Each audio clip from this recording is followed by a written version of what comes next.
ಶ್ರೀ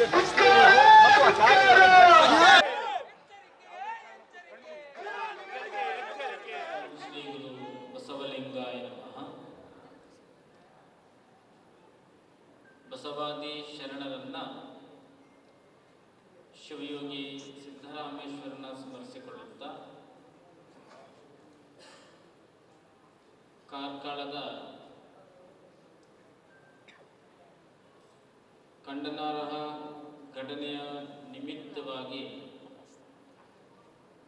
ಸೇರಿರುವಂತಹ ಎಲ್ಲ ಮಾನವೀಯ ಹೃದಯಗಳಿಗೆ ಶರಣಾರ್ಥಿಗಳು.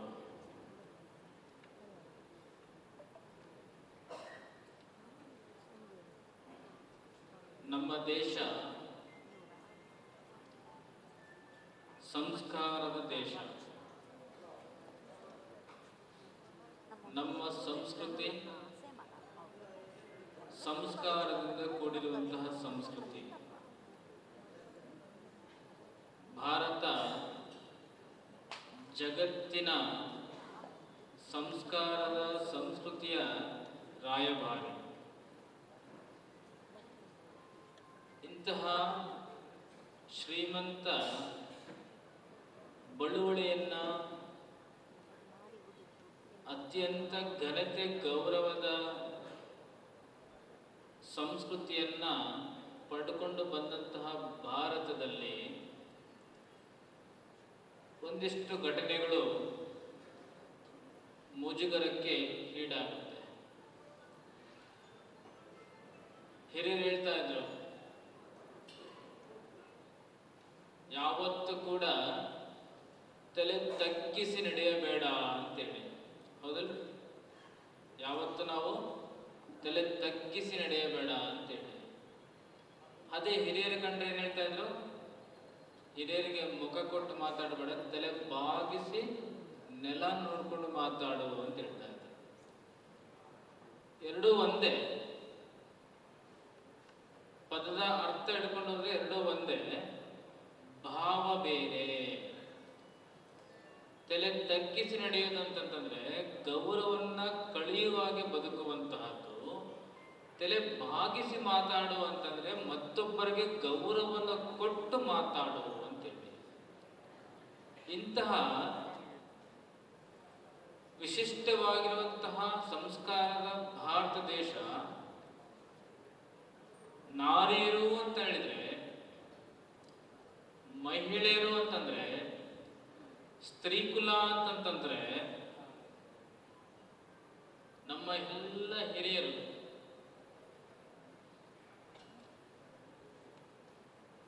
ಏನು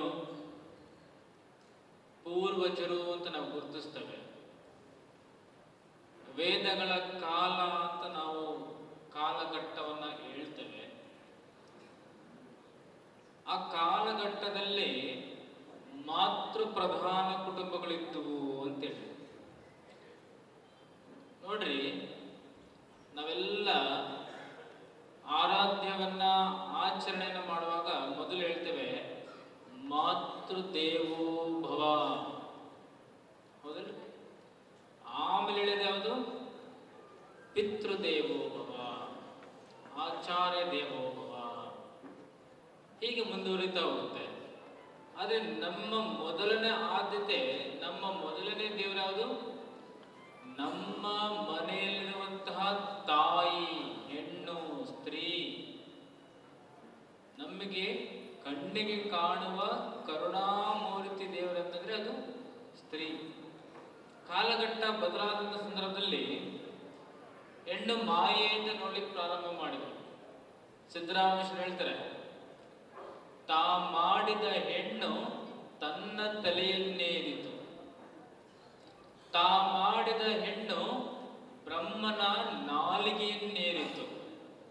ತಾ ಮಾಡಿದ ಹೆಣ್ಣು ನಾರಾಯಣನ ಹೃದಯನ್ನೇರಿತು.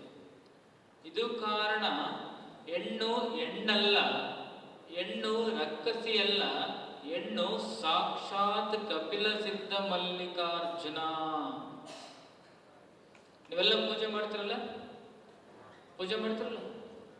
ಬಹುಶಃ ಅಣ್ಣಂದ್ರು ನೀವು ಉಪವಾಸ ಮಾಡ್ತಿರಲ್ಲ ಗೊತ್ತಿಲ್ಲ, ವ್ರತಗಳು ಮಾಡ್ತಿರಲ್ಲ ಗೊತ್ತಿಲ್ಲ, ಇವರು ಉಪವಾಸ ಮಾಡ್ತಾರಲ್ಲ, ವ್ರತ ಮಾಡ್ತಾರೆ.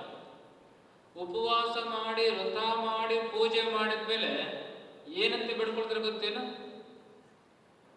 ನನಗೆ ಚೆನ್ನಾಗಿಟ್ಟಿರಪ್ಪ ಅಂತ ಕೇಳ್ಕೊಳ್ಳಲಿರು, ನನ್ನ ಗಂಡಂಗೆ ಚೆನ್ನಾಗಿಟ್ಟಿರಪ್ಪ, ನನ್ನ ಮಕ್ಕಳಿಗೆ ಒಳ್ಳೆ ಭವಿಷ್ಯ ಕೊಡಪ್ಪ, ನನ್ನ ಕುಟುಂಬವನ್ನು ಚೆನ್ನಾಗಿ ಕಾಪಾಡಪ್ಪ ಅಂತ ಕೇಳ್ಕೊಳ್ತಾರೆ. ನಿಜವಾದ ತ್ಯಾಗ ಮೂರ್ತಿ ಏನಾದ್ರೂ ಇತ್ತು ಅಂತಂದ್ರೆ ಅದು ಭಾರತೀಯ ನಾರಿಯರು, ಭಾರತೀಯ ಸ್ತ್ರೀಯರು.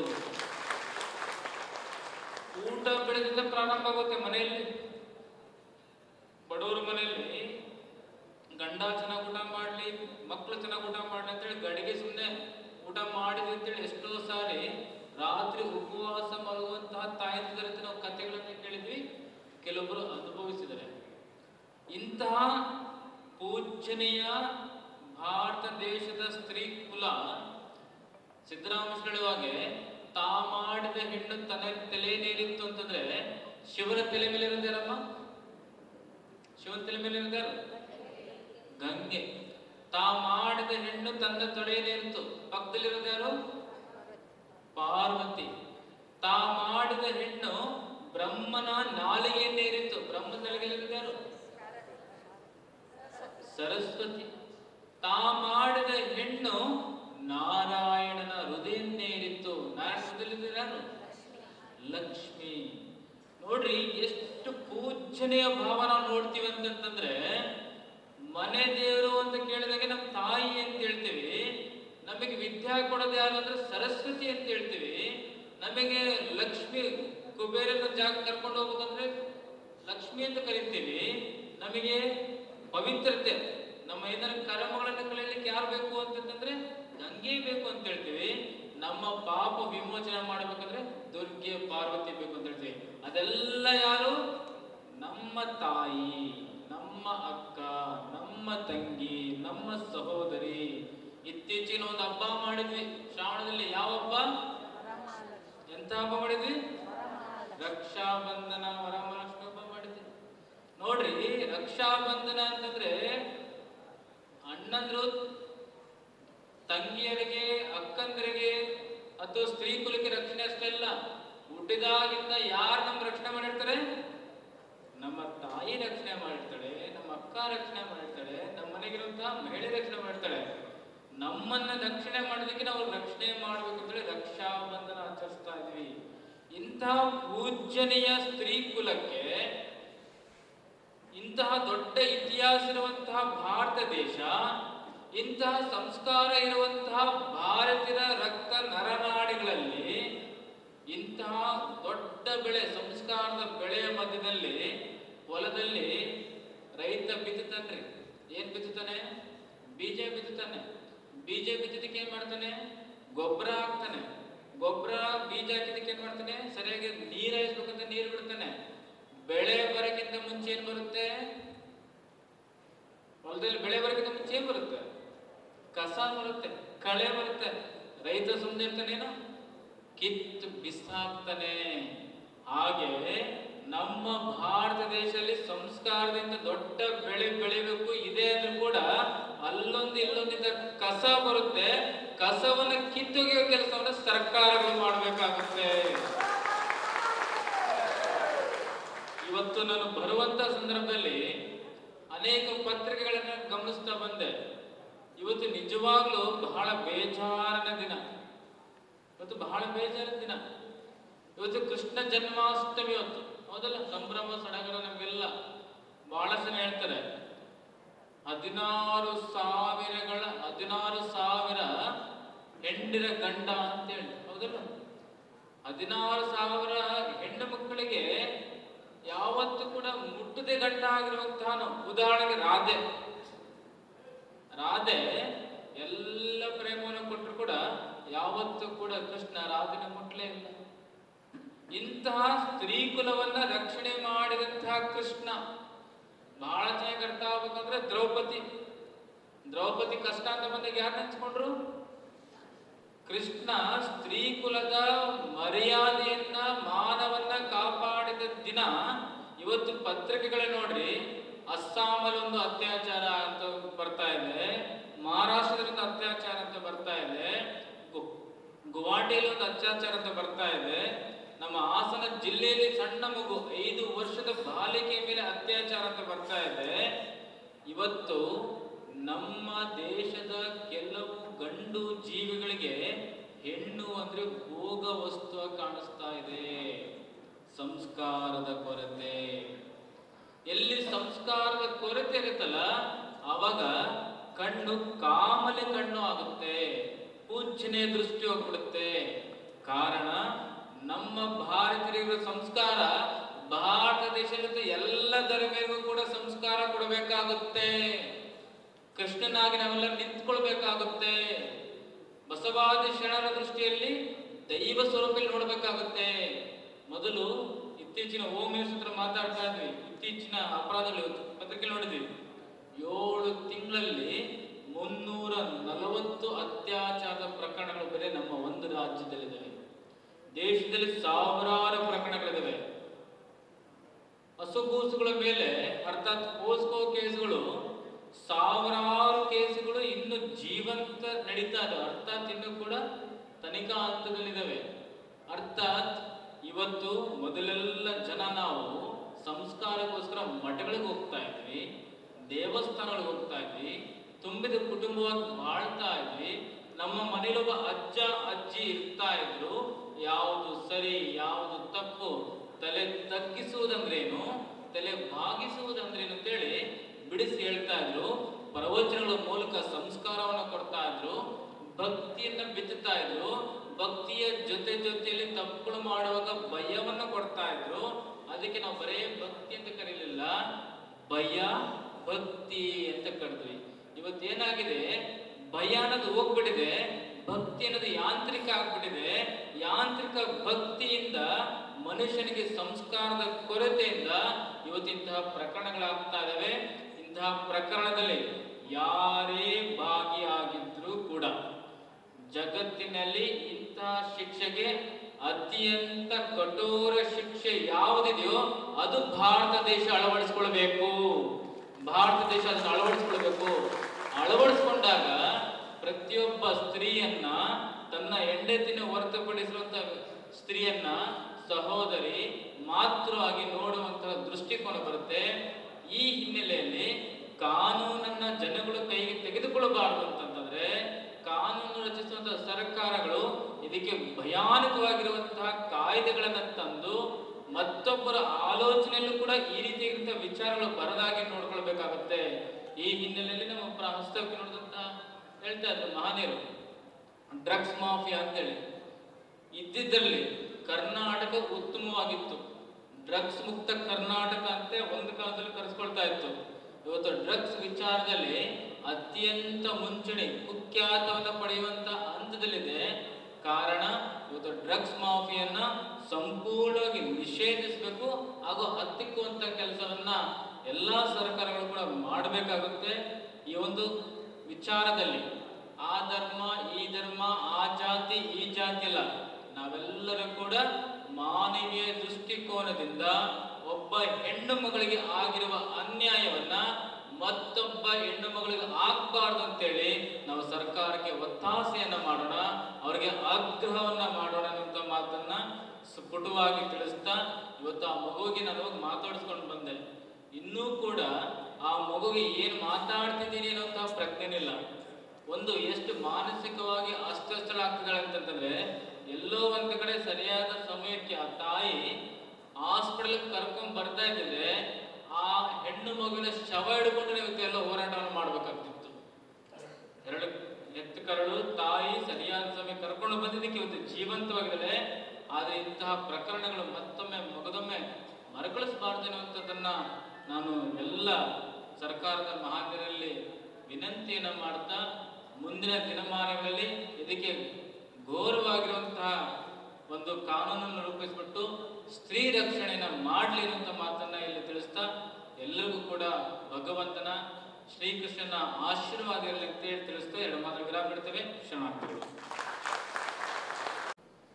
ಕಾರ್ಕಳದಲ್ಲಿರುವಂತಹ ಇಲ್ಲಿ ಕೂತಿರುವಂತಹ ನಾವೆಲ್ಲ ಕಾರ್ಯಕರ್ತರು ಕೂಡ ಒಂದು ಸರಿ ನೆನಪು ಮಾಡಿಕೊಂಡ್ರೆ, ಕೆಲವು ವರ್ಷಗಳ ಹಿಂದೆ ದೆಹಲಿಯಲ್ಲಿ ನಿರ್ಭಯ ಹತ್ಯೆ ಆದಾಗ ಆ ನಿರ್ಭಯ ಹತ್ಯೆಯನ್ನ ಖಂಡಿಸಿ ಪ್ರತಿಭಟನೆಯನ್ನ, ಹೋರಾಟವನ್ನ ನಾವೇ ಮಾಡಿದ್ವಿ. ಕೇರಳದಲ್ಲಿ ಯಾವುದೋ ಹಿಂದೂ ಯುವತಿಯನ್ನ ಲವ್ ಜಿಹಾದಿನ ಮುಖಾಂತರ ಹತ್ಯೆ ಮಾಡಲಾಯಿತು ಅಂತಂದಾಗ ಅದನ್ನ ಖಂಡಿಸಿಯೂ ಕೂಡ ಪ್ರತಿಭಟನೆಯನ್ನ ನಾವು ಮಾಡಿದ್ವಿ. ಹುಬ್ಬಳ್ಳಿಯ ನೇಹಾ ಘಟನೆ ನಡೆದಾಗ ಆಕ್ರೋಶವನ್ನು ವ್ಯಕ್ತಪಡಿಸಿದ್ವಿ. ಕಳೆದ ಒಂದು ವಾರದ ಕೆಳಗಡೆ ಬಾಂಗ್ಲಾದಲ್ಲಿರುವಂತಹ ಹಿಂದೂಗಳ ಸರಣಿ ಹತ್ಯೆಗಳಾದಾಗ ಒಂದು ಜನಜಾಗೃತಿಯ ಸಭೆಯನ್ನು ಕೂಡ ನಾವು ಇಲ್ಲೇ ಮಾಡಿದ್ವಿ. ಇದೆಲ್ಲದನ್ನು ಮಾಡ್ತಾ ಇದ್ದಾಗ ನಾವು ಜಾಗೃತರಾಗಬೇಕು ಅಂತೇಳಿ ಎಲ್ಲ ಹೋರಾಟಗಳಲ್ಲೂ ಕೂಡ ಹೇಳ್ತಾ ಇದ್ವಿ. ಆದ್ರೆ ಆ ಘಟನೆ ನಮ್ಮೂರಿನಲ್ಲಿ ನಡೆದುಬಿಟ್ಟಿದೆ. ಇವತ್ತು ಕಾರ್ಕಳದಲ್ಲಿ ಈ ರೀತಿಯಾದ ಘಟನೆ ಆಗುತ್ತೆ ಎನ್ನುವಂತ ಯೋಚನೆಯನ್ನು ಕೂಡ ನಮಗೆ ಮಾಡಲಿಕ್ಕೆ ಸಾಧ್ಯ ಇಲ್ಲ. ಈ ರೀತಿಯಾದಂತಹ ಪರಿಸ್ಥಿತಿ ಇವತ್ತು ಕಾರ್ಕಳದಲ್ಲಿ ನಡೆದಾಗ ಯುವತಿಗೆ ಅಮಲು ಪದಾರ್ಥವನ್ನು ನೀಡಿ ಅತ್ಯಾಚಾರವನ್ನು ಮಾಡಿದ ನಂತರ ಸಮಾಜ ಜಾಗೃತ ಆಗಬೇಕು, ಇದನ್ನು ಖಂಡಿಸಬೇಕು ಅನ್ನುವಂಥ ಹಿನ್ನೆಲೆಯಿಂದ ಹಿಂದೂ ಹಿತರಕ್ಷಣಾ ಸಮಿತಿಯ ನೇತೃತ್ವದಲ್ಲಿ ಬಜರಂಗ ದಳ, ವಿಶ್ವ ಹಿಂದೂ ಪರಿಷತ್ತು, ಜಾಗರಣ ವೇದಿಕೆಯ ನೇತೃತ್ವದಲ್ಲಿ ಇವತ್ತಿನ ಈ ಖಂಡನಾ ಸಭೆ, ಮೆರವಣಿಗೆ ನಡೀತಾ ಇದೆ. ಈ ಸಭೆಗೋಸ್ಕರನೇ ದೂರದ ಮುಂಬೈನಿಂದ ಮಹೇಶ್ ಶೆಟ್ಟರ್ ಬಂದಿದ್ದಾರೆ. ನಾನು ವಿನಂತಿ ಮಾಡೋದು, ಡ್ರಗ್ಗಿನ ಕುರಿತಂತೆ, ಲವ್ ಜಿಹಾದಿನ ಕುರಿತಂತೆ ಮೃದು ಧೋರಣೆಯನ್ನ ನಿರಂತರವಾಗಿ ತೆಗೆದುಕೊಂಡಿದ್ದಾರೆ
ಸುನಿಲ್ ಕೆಆರ್ ಉಲ್ಲೇಖ ಮಾಡಿದ್ರು. ಉಡುಪಿನಲ್ಲಿ ಶೌಚಾಲಯದಲ್ಲಿ, ಹೆಣ್ಣು ಮಕ್ಕಳ ಶೌಚಾಲಯದಲ್ಲಿ ಕ್ಯಾಮ್ರಾ ಇಟ್ಟಾಗ ನಮಗೆ ಏನು ಅನ್ಸೋದಿಲ್ಲ. ಸರ್ಕಾರಿ ಶಾಲೆಯಲ್ಲಿ ಯೂನಿಫಾರ್ಮ್ ಬೇಕು, ಹಿಜಾಬ್ ಬೇಕು ಅಂತ ಚರ್ಚೆ ಬಂದಾಗ ಸರ್ಕಾರ ಹಿಜಾಬ್ ಇರಲಿ ಅಂತ ಹೇಳುತ್ತೆ. ನಾನು ತುಂಬಾ ಸಭೆಗಳಲ್ಲಿ ಹೇಳ್ತೇನೆ, ಸರ್ಕಾರಿ ಶಾಲೆಗೆ ಹೋಗುವಂತ ಒಬ್ಬಳು ಹೆಣ್ಣು ಮಗಳು ನನಗೆ ಹಿಜಾಬ್ ಬೇಕು ಅಂತ ಹೇಳಿ, ಹಿಜಾಬ್ಗೆ ನನ್ನ ಅನುಮತಿ ಇಲ್ಲ ಅಂತ ಹೇಳಿ ಪ್ರಿನ್ಸಿಪಾಲ್ ಹೇಳಿದಾಗ ನಾನು ಹಿಜಾಬ್ ಅನ್ನು ಸ್ವೀಕರಿಸ್ತೇನೆ, ಶಿಕ್ಷಣ ಬೇಡ ಅಂತ ಹೇಳಿ ಶಾಲೆಯಿಂದ ಬಿಟ್ಟೋಗಿ ಸುಪ್ರೀಂ ಕೋರ್ಟಿನ ತನಕ ಸರ್ಕಾರಿ ಶಾಲೆಗೆ ಹೋಗುವಂತ ಒಬ್ಬಳು ಹೆಣ್ಣು ಮಕ್ಕಳು ಹೋಗ್ತಾರೆ ಅಂತಂದ್ರೆ ಸುಪ್ರೀಂ ಕೋರ್ಟಿನ ತನಕ ಹೋಗುವಂತ ವೆಚ್ಚವನ್ನು ಯಾರು ಭರಿಸಿದ್ರು? ಹಿಜಾಬ್ ಅನ್ನ ಖಂಡಿಸಬೇಕು ಅಂತ ಅನ್ನಿಸ್ತಿಲ್ಲ ಮುಸಲ್ಮಾನ್ ಸಮುದಾಯಗಳಿಗೆ? ಕಾರ್ಕಳದಲ್ಲಿರುವಂತಹ ಸಂಘಟನೆ ಮೊನ್ನೆ ಆ ಆರೋಪಿಗೂ ನಮಗೆ ಸಂಬಂಧ ಇಲ್ಲ ಅಂತ ಹೇಳಿದ್ರೆ ನಾನು ಸ್ವಾಗತಿಸ್ತೇನೆ. ಅಷ್ಟರ ಮಟ್ಟಿಗಾದ್ರೂ ಜಾಗೃತರಾದ್ರಲ್ಲ ನೀವು. ಆದ್ರೆ ಒಂದೇ ಮುಂದಕ್ಕೆ ಹೋಗ್ತೇನೆ. ಹಿಜಾಬಿನ ವಿಷಯ ಬಂದಾಗ ಸಂವಿಧಾನ ಅಗತ್ಯ ಇಲ್ಲ, ಸರ್ಕಾರಿ ಕಾನೂನುಗಳ ಅಗತ್ಯ ಇಲ್ಲ, ಶರಿಯತ್ತಿನ ಪ್ರಕಾರ ನಮಗೆ ಹಿಜಾಬ್ ಬೇಕು ಅಂತ ಹೇಳ್ತೀರಿ.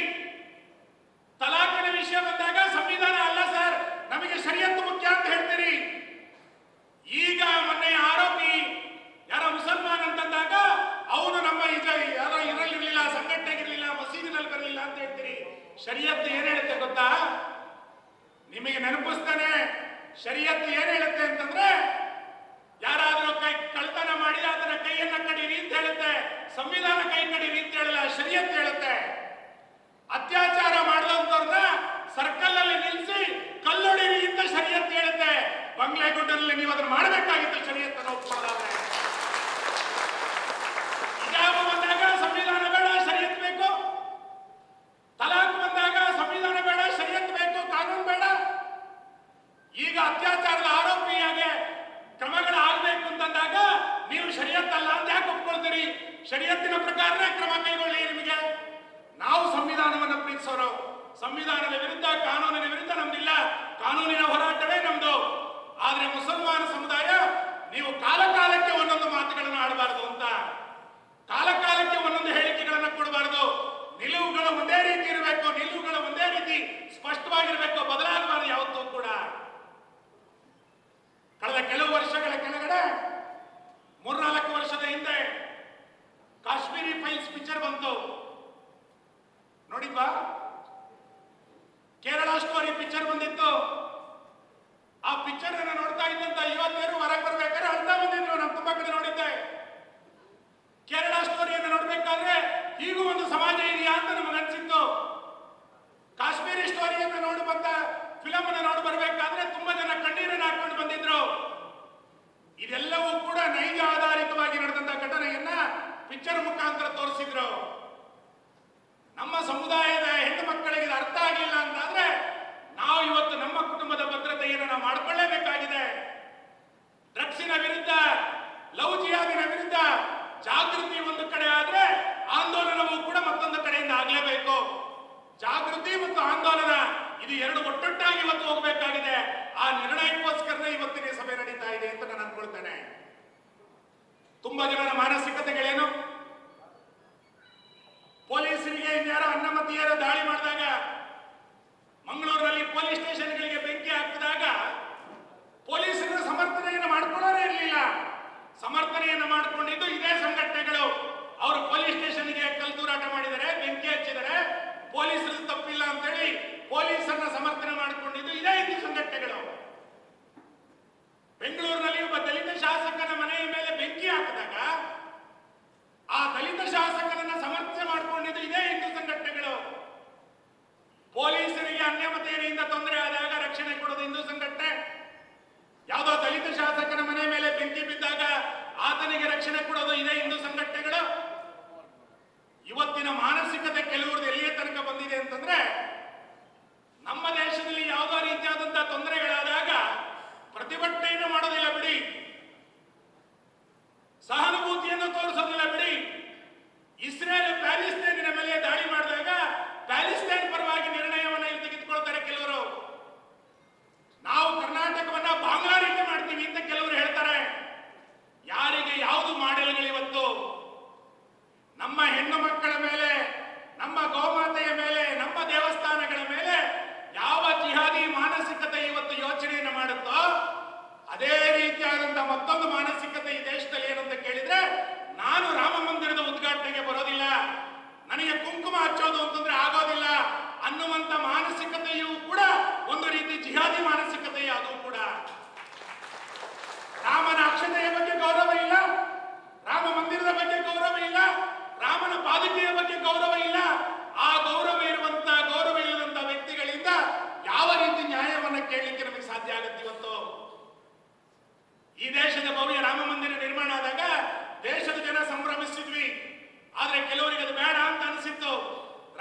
ಅಪೌಷ್ಟಿಕತೆಯ ನಡುವೆ ಇವತ್ತು ಕೆಲಸವನ್ನು ನಾವು ಮಾಡಬೇಕಾಗಿದೆ.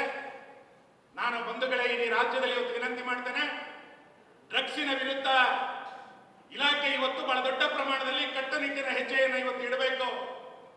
ಶಿಕ್ಷಣ ಕ್ಷೇತ್ರದ ಯಾವುದೋ ಆವರಣಗಳಲ್ಲಿ, ಇನ್ಯಾವುದೋ ಶಾಲೆಯ ಆವರಣಗಳಲ್ಲಿ, ಇನ್ಯಾವುದೋ ಮನೆಗಳಲ್ಲಿ, ಇನ್ನೆಲ್ಲೆಲ್ಲೋ ಬೇರೆ ಬೇರೆ ಕಡೆಗಳಲ್ಲಿ ಡ್ರಗ್ಸ್ಗಳು ಬಂದಿದೆ, ಗಾಂಜಾಗಳು ಬಂದಿದೆ ಅಂತೇಳಿ ತುಂಬಾ ಜನ ಅಲ್ಲಿ ಇಲ್ಲಿ ಮಾತಾಡೋದನ್ನ ಕೇಳ್ತಾ ಇದ್ದೇವೆ. ಪೊಲೀಸ್ ಇಲಾಖೆ ಯಾಕೆ ಸುಮ್ಮನೆ ಕೂತ್ಕೊಂಡಿದೆ? ಕಾಕಿಯಾಗಿಯೇ ಕೆಲಸ ಮಾಡಬೇಕು. ಕಾಕಿ ಇನ್ನೊಂದು ರೀತಿ ಕೆಲಸ ಮಾಡಬಾರ್ದು. ಕಾಕಿಗೆ ಎಲ್ಲ ರೀತಿಯಾದಂತಹ ಅಧಿಕಾರ ಇದೆ. ಯಾರು ಮರಳು ದಂಧೆಯನ್ನು ಮಾಡ್ತಾರೆ, ಯಾರು ಗಾಂಜಾವನ್ನ ಮಾಡ್ತಾರೆ, ಯಾರು ಗೋಹತ್ಯೆಯನ್ನು ಮಾಡ್ತಾರೆ, ಎಲ್ಲದೂ ಕೂಡ ಕಾಕಿಗೆ ಗೊತ್ತಿದೆ. ಕಾಕಿಯನ್ನ ಕೈಕಟ್ಟುವಂತ ಕೆಲಸವನ್ನ ಸರ್ಕಾರಗಳು ಮಾಡಬಾರ್ದು. ಆ ಹಿನ್ನೆಲೆಯಲ್ಲಿ ಇವತ್ತು ಡ್ರಗ್ಸಿನ ವಿರುದ್ಧ ಸಮಾಜ ಎದ್ದು ನಿಂತುಕೊಳ್ಬೇಕಾಗಿದೆ. ಮಾದಕ ದ್ರವ್ಯದ ವಿರುದ್ಧ, ಮಾದಕ ವ್ಯಸನಿಗಳ ಕುರಿತಂತೆ ನಾವು ನಮ್ಮ 2 ಜಿಲ್ಲೆಗಳಲ್ಲಿ ಒಂದು ಆಂದೋಲನವನ್ನ, ಜನಜಾಗೃತಿಯನ್ನ ಇವತ್ತು ಮಾಡ್ತಾ ನಮ್ಮ ಹೆಣ್ಣು ಮಕ್ಕಳಿಗೂ ಕೂಡ ನಾವು ತರಬೇತಿಯನ್ನು ಕೊಡಬೇಕು, ಆಗಾಗ ಎಚ್ಚರಿಕೆಯನ್ನು ಕೊಡಬೇಕು. ಅದರ ಜೊತೆಯಲ್ಲಿ ಹಿಂದೂ ಹೆಣ್ಣು ಮಕ್ಕಳನ್ನ ಇನ್ನು ಯಾವುದೇ ರೀತಿ ಕಣ್ಣೆತ್ತಿ ನೋಡಬೇಡಿ ಅಂತೇಳಿ ಅನ್ಯಮತೀಯರಿಗೆ ಅದೇ ರೀತಿಯಾದ ಸಂದೇಶವನ್ನು ಕೂಡ ಕೊಡುವಂತ ಕಾಲಘಟ್ಟ ಹತ್ರ ಬಂದಿದೆ ಅಂತ ನಾನು ಅನ್ಕೊಳ್ತೇನೆ. ಆ ಕೆಲಸವನ್ನ ನಾವು ಮಾಡೋಣ. ಖಂಡನಾ ಸಭೆಯಲ್ಲಿ ಜನಜಾಗೃತಿ ಆಗ್ಬೇಕು, ಆಂದೋಲನವೂ ಕೂಡ ಆಗ್ಬೇಕು. ಆ ಪ್ರಯತ್ನವನ್ನ ನಾವೆಲ್ಲರೂ ಕೂಡ ಒಟ್ಟಾಗಿ ಮಾಡೋಣ ಅನ್ನೋ ವಿನಂತಿಯನ್ನು ಮಾಡಿ, ಇವತ್ತಿನ ಈ ಸಭೆಯ ಆಗ್ರಹ ಏನು ಅಂತ ಕೇಳಿದ್ರೆ, ಡ್ರಗ್ಸಿನ ಕುರಿತಂತೆ ಸರ್ಕಾರ ಮೃದು ಧೋರಣೆಯನ್ನು ತಿಳಿಬಾರದು. ಡ್ರಗ್ಸಿನ ಕುರಿತಂತೆ ಸರ್ಕಾರ ಎಚ್ಚರಿಕೆಯನ್ನು ಎಚ್ಚೆತ್ತುಕೊಳ್ಬೇಕು. ಲವ್ ಜಿಹಾದ್ ಅನ್ನೋದನ್ನು ಸರ್ಕಾರ ಒಪ್ಕೊಳ್ಬೇಕು. ಅದಕ್ಕೆ ಬೇಕಾದಂತಹ ಪರಿಹಾರದ ಕ್ರಮಗಳನ್ನು ತೆಗೆದುಕೊಳ್ಬೇಕು. ನನ್ನ ಪ್ರಧಾನಮಂತ್ರಿಗಳು ಮಹಾರಾಷ್ಟ್ರದಲ್ಲಿ ಮಾತಾಡಬೇಕಾದ್ರೆ ಹೇಳಿದ್ದಾರೆ, ಮಹಿಳೆಯರ ರಕ್ಷಣೆಗೋಸ್ಕರ, ಮಹಿಳೆಯರ ಲೈಂಗಿಕ ದೌರ್ಜನ್ಯದ ವಿರುದ್ಧ ಒಂದು ಕಠಿಣ ಕ್ರಮವನ್ನ, ಕಾನೂನನ್ನು ಜಾರಿಗೆ ತರ್ತೇವೆ ಎನ್ನುವಂತ ವಿಶ್ವಾಸದ ಮಾತನ್ನು ಕೂಡ ಪ್ರಧಾನಮಂತ್ರಿಗಳು ಹೇಳಿದ್ದಾರೆ. ಇದೆಲ್ಲವನ್ನೂ ಕೂಡ ಕರ್ನಾಟಕದಲ್ಲಿ ಜಾರಿಗೆ ಆಗುವಂತ ನಿಟ್ಟಿನಲ್ಲಿ ಗ್ರಾಮಗಳಲ್ಲಿ ಹಿಂದೂ ಚಟುವಟಿಕೆಗಳ ಇನ್ನಷ್ಟು ವಿಸ್ತಾರ ಆಗುವಂತ ಪ್ರಯತ್ನವನ್ನ ನಾವೆಲ್ಲರೂ ಕೂಡ ಮಾಡೋಣ. ಇವತ್ತಿನ ಈ ಖಂಡನಾ ಸಭೆ ಇಷ್ಟು ದೊಡ್ಡ ಸಂಖ್ಯೆಯಲ್ಲಿ ಕೃಷ್ಣ ಜನ್ಮಾಷ್ಟಮಿಯ ಸಂದರ್ಭದಲ್ಲಿ ಬಂದಂತ ನಿಮ್ಮೆಲ್ಲರಿಗೂ ಕೂಡ ಅಭಿನಂದನೆಗಳನ್ನು ಹೇಳ್ತಾ, ಕೃಷ್ಣನ ಜನ್ಮದಿನ ಇವತ್ತು. ಕೃಷ್ಣ ಅವತ್ತು ಹೇಳಿದ್ದ, ಅಧರ್ಮ ಯಾವತ್ತು ಬರುತ್ತೋ ಅವತ್ತು ನಾನು ಮತ್ತೊಮ್ಮೆ ಹುಟ್ಟಿ ಬರ್ತೇನೆ ಎನ್ನುವಂತ ಮಾತನ್ನು ಕೂಡ ಕೃಷ್ಣ ತನ್ನ ಭಗವದ್ಗೀತೆಯಲ್ಲಿ ಹೇಳಿದ್ದನ್ನು ನೆನಪಿದವೆ. ಇವತ್ತು ಅಧರ್ಮ, ಇವತ್ತಿನ ಅನಾಚಾರ, ಇವತ್ತಿನ ಜಿಹಾದಿ ಮಾನಸಿಕತೆಗೆ ಮತ್ತೊಮ್ಮೆ ಕೃಷ್ಣ ಬರೋದಿಲ್ಲ. ಕೃಷ್ಣನ ರೂಪ